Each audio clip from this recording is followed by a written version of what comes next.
Hello friends, last session we have finished with a assignment work. This particularly assignment work you have to complete at home, and when we will actually meet in the college during our offline sessions, then we are going to assess the performance of the drawing. Okay. Now next to this, today we are going to discuss on the topic or subtopic you may say, that is the scales. Okay. Remember this part, today's discussion belongs to your chapter number 1, that is Introduction to Drawing. Okay. So in the engineering drawing we came across such situations where it becomes necessary to draw the drawing, but when we actually draw the drawing, we find that sometimes the size of object is much more large than the drawing paper size. Similarly, sometimes the size of the object is such a small or tiny that it cannot be drawn on the plane of paper. So in those situations, definitely, if we convert the drawing into the scale, then very easily we can draw the drawing. Okay, म्हणजे थोडक्यात बऱ्याच वेळेला जेव्हा आपण काम करत असतो तेव्हा काम करत असताना मोठे मोठे कंपोनेंट्स असतात, मोठे मोठे पार्ट्स असतात आणि अशा पार्ट्सचं ड्रॉइंग आपल्याला कागदावरती काढणं जेव्हा जरुरीचं पडतं तेव्हा आपल्याला त्या मोठ्या पार्टला छोट्या साईज मध्ये कागदावरती काढावं लागतं. तर अशा वेळेस आपण त्याचं जे मोठं स्केल आहे ते कमी करून आपण ते कागदावरती काढतो, त्याला आपण रिडक्शन स्केल असं म्हणतो.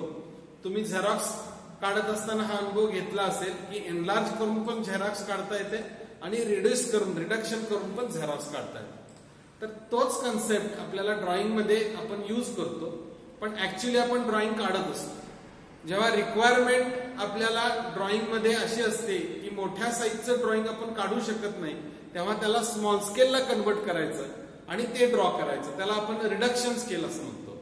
आणि अशा बरोबरच कधी कधी उलटी बरोबर परिस्थिती येते की आपल्याकडे छोटासा कंपोनंट असतो, अगदी टायनी कंपोनंट असतो. थोडक्यात घड्याळामधले आपल्या वॉच मधले जे स्पेअर पार्ट्स असतात ते जर बघितले तुम्ही तर तुमच्या लक्षात येईल की त्याची साईज बघितली तर आपल्याला त्या साईजनं ड्रॉइंग काढणं प्रत्यक्षात फिजिकली कधीही शक्य होणार नाही. अशा वेळेस आपण एनलार्ज स्केलवरती त्याचे ड्रॉइंग्स काढतो. तर अशा पद्धतीची परिस्थिती जेव्हा जेव्हा उद्भवते, सच काइंड ऑफ सिच्युएशन्स मध्ये, अशा सर्कमस्टन्सेस मध्ये आपण या टॉपिक मध्ये जो काही भाग शिकणार आहोत तो आपल्याला 100% भविष्यात काय होणार आहे, उपयोगी पडणार आहे. तर स्केल शिकण्याची बेसिकली नीड काय आहे ही मी तुम्हाला या दोन गोष्टींच्या माध्यमातून आता एक्सप्लेन केलेली आहे. ओके, मग अशा पद्धतीची स्केल्स तुमची गरज काय आहे हे लक्षात घेऊन त्याच्यामध्ये आपल्याला वेगवेगळ्या पद्धतीची स्केल्स कोणकोणती आहेत ती शिकता येतात. बरोबर आहे. जसं की आतापर्यंत तुम्ही बघितलं असाल शालेय जीवनापर्यंत तुमच्या 10वी पर्यंत साध्या आपल्या कंपास बॉक्स मध्ये जी स्केल असते ज्याला आपण पट्टी असं म्हणतो त्यानंही काही गोष्टी मोजल्या जाऊ शकतात. याच्या पुढे जाऊन काही काही गोष्टींमध्ये आपण बघितलेलं आहे.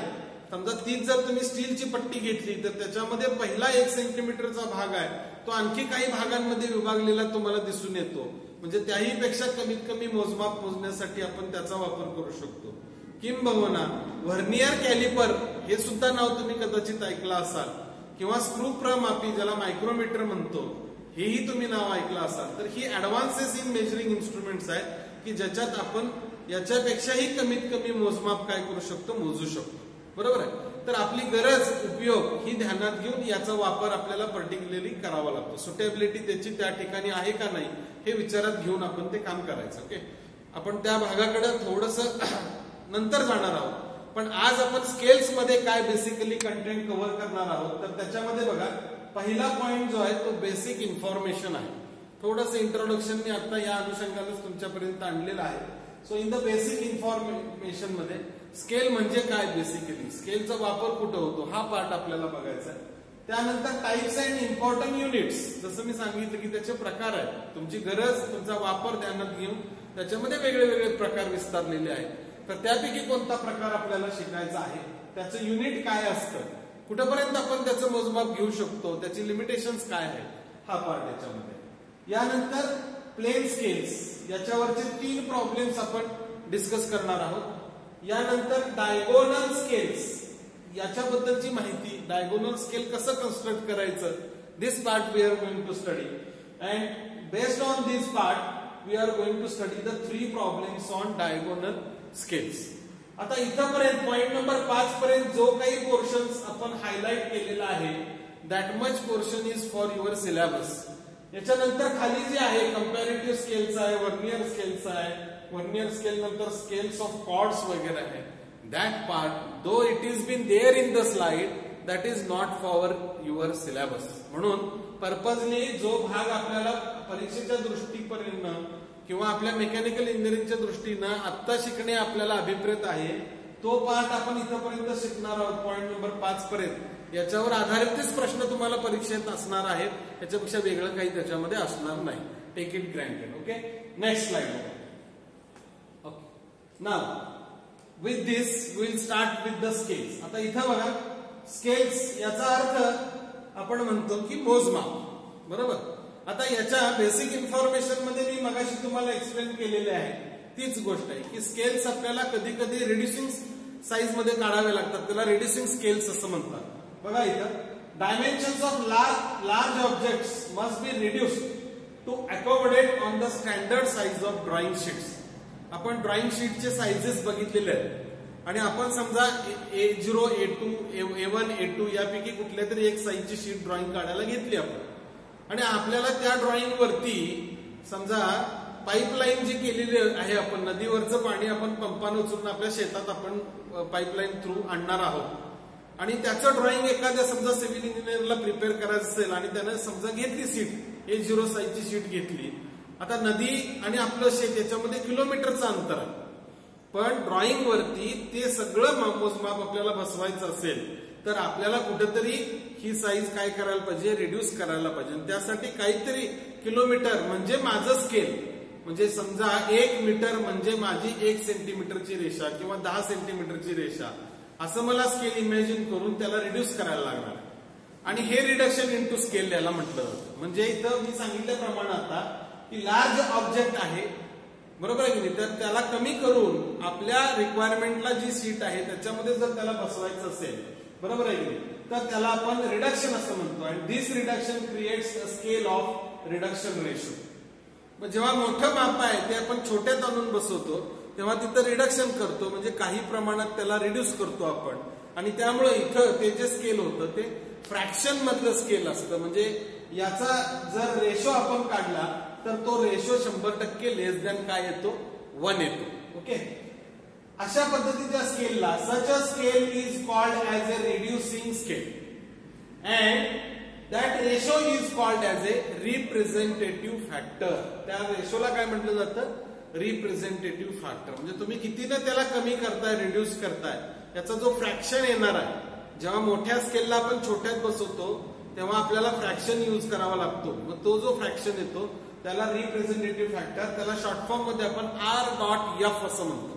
R for representative, F for factor. तर तो जो RF असतो या केसमध्ये तो लेस दॅन 1 असतो, हे ध्यानात ठेवा. ओके, आता अशाच पद्धतीनं बरोबर विरुद्ध बाजूनं छोटा पार्ट आहे आणि साईज ऑफ पेपर ड्रॉइंग मी घेतलेली मोठी आहे, त्या केसमध्ये मला ड्रॉइंग एनलार्ज करावं लागणार आहे. म्हणजे कितीतरी पटीनं तो मोठा काढावा लागणार आहे, कितीतरी पटीनं म्हणजे कितीतरी नंबर ऑफ टाइम्स. त्यामुळे याचं जे स्केल आहे ते एनलार्ज स्केल आहे आणि हे जे एनलार्ज स्केल आहे तो फ्रॅक्शन असणार नाही, तो एक होल नंबर असेल आणि तो ऑब्सोल्युटली मोर दॅन 1 असेल. कारण आहे तेवढ्या साईजचं काढलं तर तुमचा फॅक्टर 1 आला, पण आपल्याला त्याच्यापेक्षाही दुप्पट तिप्पट मोठं काढायचं आहे. म्हणजे याचा अर्थ हा जो फॅक्टर आहे, याचं फ्रॅक्शन आहे, तो मोर दॅन 1 असणार आहे. लक्षात आलं. आणि म्हणून in case of tiny objects dimension must be increased for the purpose. Okay, hence the scale is called as a enlarging scale. त्या स्केलला काय म्हटलं जातं, एनलार्जिंग स्केल असं म्हणतात. Here the ratio called RF, representative factor, is more than 1 or more than unity. Unity म्हणजे 1, बरोबर. तर जेव्हा इनलार्ज स्केल आपण यूज करतो तेव्हा आरएफ आपला ग्रेटर दॅन 1 असतो आणि जेव्हा रिड्युस्ड स्केल वापरतो तेव्हा आपला आरएफ हा लेस दॅन 1 असतो. हा पॉइंट तुम्ही इथं ध्यानात घ्यायला पाहिजे. ओके. इथं साईडला लिहिलं म्हटलं for full scale RF is equal to 1 or एकास एक, समक प्रमाणात एकास एक. आणि ड्रॉइंगची साईज एकास एक प्रमाण झालं याचा अर्थ ड्रॉइंगची साईज आणि ऑब्जेक्टची साईज दोन्ही बरोबर तेवढ्याच आहेत. ओके. आता याच्यामध्ये अशा पद्धतीचे जे रिप्रेझेंटेटिव्ह फॅक्टर्स असतात तर ते कोणकोणते असतात तर बघा खाली इथं सांगितले 1:10 एकास 10 प्रमाण, 1:100 एकास 100 पटीनं प्रमाण, 1:1000 1:1,00,000 अशा पद्धतीनं आपण काढणाऱ्या ड्रॉइंगची साईज काय करू शकतो वाढवू शकतो. ओके. आता इथं या दोन्ही डेफिनेशन्स मध्ये आपल्याला कळतंय की फॅक्टर नावाची काहीतरी एक गोष्ट ह्याच्यामध्ये आपल्याला काय करायला पाहिजे शिकायला पाहिजे.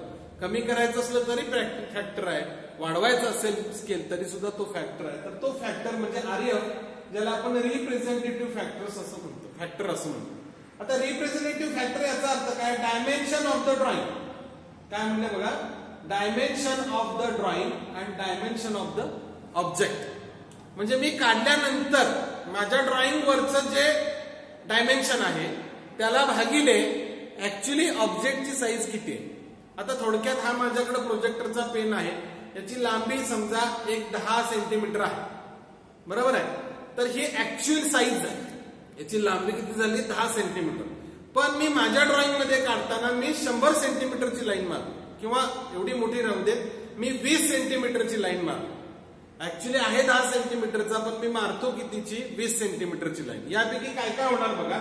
याच्यामध्ये इथं जर बघितलं तर डायमेन्शन ऑफ द ड्रॉइंग म्हणजे मी काढलेली 20 सेंटीमीटर लांबीची रेषा आणि डायमेन्शन ऑफ द ऑब्जेक्ट खाली छेदामध्ये डिनॉमिनेटर मध्ये डायमेन्शन ऑफ ऑब्जेक्ट म्हणजे ह्या ऑब्जेक्टची लांबी किती आहे तर लांबी ऍक्च्युली आहे 10 सेंटीमीटर. तर ती इथं डिनॉमिनेटर मध्ये भागिले जाणार. या दोघांचा रेशो जो येईल त्याला म्हणायचं आरएफ. काय म्हणायचं त्याला आरएफ रिप्रेझेंटेटिव्ह फॅक्टर. खाली बघा म्हणजेच इक्वल टू म्हटलंय लेंथ ऑफ द ड्रॉइंग म्हणजे मी काढली किती लांबीची रेषा 20 centimetre. So 20 centimetre is the length of my drawing. आणि खाली डिनॉमिनेटरला भागिले actual length. What is the actual length of this projector pen. The length of this projector pen is 10 centimetre. So this will come to the denominator. बरोबर. हा आता एका पेनाच्या बाबतीत झालं. आता एखादं मोठं क्षेत्रच घेतलं आपण म्हणजे प्लॉटच आपण जर घेतला बरोबर आहे की नाही शेतीच्या स्वरूपात सिव्हिल इंजिनियर्सना स्पेशली हे कॅल्क्युलेशन गरजेचं लागतं. तर त्याचा बघा एरिया ऑफ द ड्रॉइंग. ड्रॉइंगवर तुम्ही काढला समजा एक आयत काढला त्याची लांबी आणि रुंदी आहे बरोबर आहे की नाही त्याचा एरिया निघणार आहे. आणि ऍक्च्युअल एरिया समजा एक प्लॉट आहे 1 गुंठ्याचा आणि तो कागदावरती तुम्ही 10 बाय 10 सेंटीमीटर मध्ये काढला तर तुमचा एरिया कागदावरचा ड्रॉइंगवरचा किती झाला 10 बाय 10 सेंटीमीटर म्हणजे किती झाला 100 centimetre square. 100 centimetre square area of the drawing झाला. ऍक्च्युअल एरिया किती आहे माझा 1 गुंठा म्हणजे जवळपास 1000 बरोबर आहे ना स्क्वेअर फूट. तर ते डायमेन्शन मी इथं घालणार आणि मग त्याचा स्क्वेअर रूट काढला की मला त्याचं काय कळणार आरएफ कळणार. तर अशा पद्धतीनं व्हॉल्यूम ऍज पर ड्रॉइंग आणि actual volume in terms of volume जर आपण बघितलं तर त्याचा क्यूब रूट असतो. कारण व्हॉल्यूम म्हणजे काय लांबी रुंदी आणि उंची त्यामुळे त्याचं क्यूब रेट घ्यायला पाहिजे. आणि एरिया म्हणजे लांबी आणि रुंदी आहे त्यामुळे त्याचं स्क्वेअर रूट येणार आहे. हाच फक्त फरक आहे. तुम्ही हा सुद्धा एरिया आणि व्हॉल्यूम हा विषय आता प्रॉब्लेम सोडवताना आपल्याला विचारात घ्यायची सुद्धा काही गरज नाही. नुसत्या पहिल्या 2 फॉर्म्युल्यावर आपलं चालतंय. म्हणजे लक्षात काय ठेवायचं आहे मी तर आरएफ म्हणजे dimension of the drawing divided bye dimension of the object. हे एक तरी लक्षात ठेवा. नाहीतर दुसरं त्याच्या खालचं सगळ्यात सोपं आहे बघा लेंथ ऑफ ड्रॉइंग. काढलेले ड्रॉइंग वरची लेंथ भागिले ऍक्च्युअल लेंथ त्याची ऍक्च्युअल लेंथ. एवढ्या सोप्या पद्धतीने ह्याला इथं लक्षात ठेवायचा. हा आरएफ काढल्याशिवाय कुठलं स्केल आपल्याला पुढे काढता येत नाहीये. आता हा एकदा आरएफ झाला म्हणजे तुमचा फॅक्टर कळाला. याच्यानंतर तुम्हाला किती मोजायचं आहे तेवढं तुम्ही किती पण अंतर काय करू शकता मोजू शकता. किती पण साईज काय करू शकता मोजू शकता. मग त्यासाठी काय करायला पाहिजे once you obtain this RF एकदा तुम्हाला हा आरएफ मिळाला तर त्याला गुणिले तुम्हाला किती लेंथ मेजर करायची आहे याचा गुणाकार करायचा आहे तुम्ही. म्हणजे मला समजा हेच अर्धा किलोमीटरच्या वर न्यायचं, 2 किलोमीटर पर्यंत जर मोजायचं जर असेल तरी तो काय प्रश्न नाही.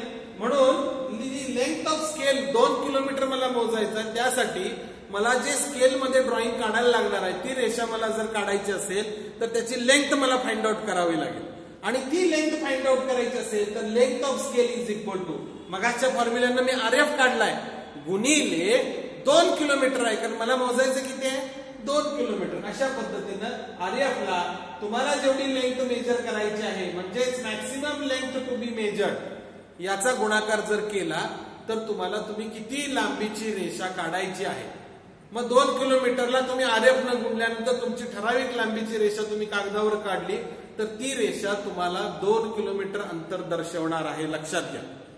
आता हा एकदा आरएफ काढला तर प्रत्येक वेळेस मला 2 किलोमीटर असं नाही. समजा परत मला त्याच ड्रॉइंग मध्ये अशी रिक्वायरमेंट आहे की मला 2 किलोमीटर पेक्षा कमी एखादी लांबी मोजायची जर असेल तर त्या आरएफला कमी म्हणजे 1.5 किलोमीटर मोजायची असेल तर त्या आरएफला त्या 1.5 न गुणलं पाहिजे.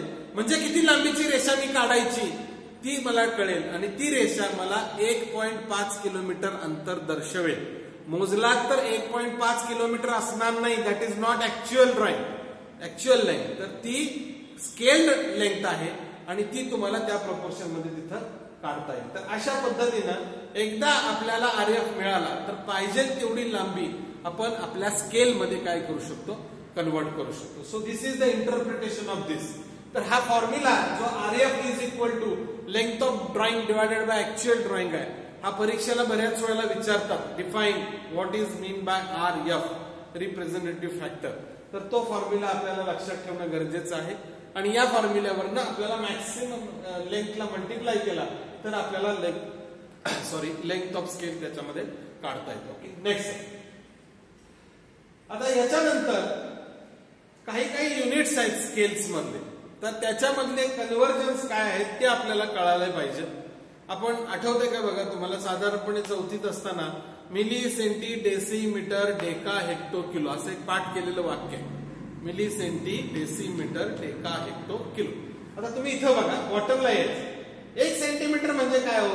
आता हे स्केल मला माहिती आहे, पट्टीवरचं 1 सेंटीमीटर, स्केलवरचं 1 सेंटीमीटर म्हणजे किती आहे तर 10 मिलीमीटर आहे.